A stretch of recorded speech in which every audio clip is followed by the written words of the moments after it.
Hi friends, నేను miss వచ్చాను. ఈరోజు నేను ఇవి ఖర్జూరం అండి. ఖర్జూరం పిక్కలు తీసుకొని మనం ఇలాగా మిక్సీ జార్లో వేసుకోండి.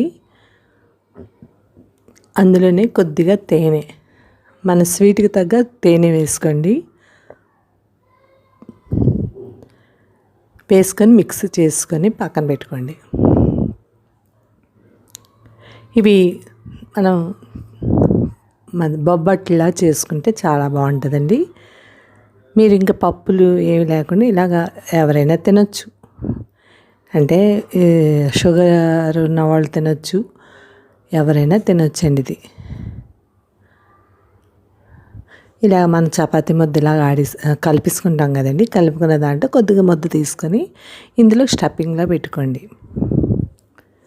ఈ ఖర్జూరం ముద్ద ఇలా పెట్టుకొని ఇందులో మనకి ఎంత కావాలో అంత పెట్టుకోండి. ఉన్నది దీని మీద కొద్దిగా పౌడర్ కూడా వేసుకోండి. మనం వేసుకున్నాడు మనకి బయటికి రాదు అది. ఇది ఒక చిన్న టిప్ అండి. ఏ స్టఫింగ్ కన్నా బంగాళాదుంప స్టఫింగ్ చేసుకున్నా, అది కాలీఫ్లవర్ స్టఫింగ్ చేసుకున్నా, ఏది చేసుకున్నా మనం కొద్దిగా గోధుమ పిండి పైన కలుపుకుంటే దాంట్లో వేస్తే మనకి బయటికి రాదు. పూరి చేసుకునేటప్పుడు ఇలాగా మనం చపాతీలా అదే పూరిలా చేసుకోండి.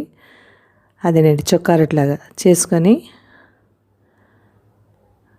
పెనం కాలేక వేసుకోండి. వేసాక దీని మీద మనకి నెయ్యి అయితే నెయ్యి టేస్ట్ బాగోదండి. దీనికి నూనె వేస్తేనే బాగుంటుంది. నూనె వేసుకుంటే టేస్ట్ బాగుంటుంది. మీరు ట్రై చేయండి. ఇలాగ అటు ఇటు కాల్చుకొని నూనె వేసుకొని ఎర్రగా కాల్చుకోండి, చాలా బాగుంటుంది. మీరు ట్రై చేయండి. ఎంతో టేస్టీ అయినా ఖర్జూరం పోలీలు రెడీ అయిపోయి. మీరు ట్రై చేయండి. దీంట్లో మైదా ఏం కలపలేదు కాబట్టి హెల్త్కి కూడా మంచిది. నేనైతే డిన్నర్కి ఇది చేసుకుని తింటున్నాను. మనకి ఖర్జూరం తింటే చాలా మంచిది అంటారండి, ఖర్జూరం తేనె తింటే. అలాగా మీరు ట్రై చేయండి. Thank you. సబ్స్క్రైబ్ చేయండి, లైక్ కొట్టండి, కామెంట్ పెట్టండి. Thank you. బేగా చేసుకోండి సబ్స్క్రైబులు. Thank you.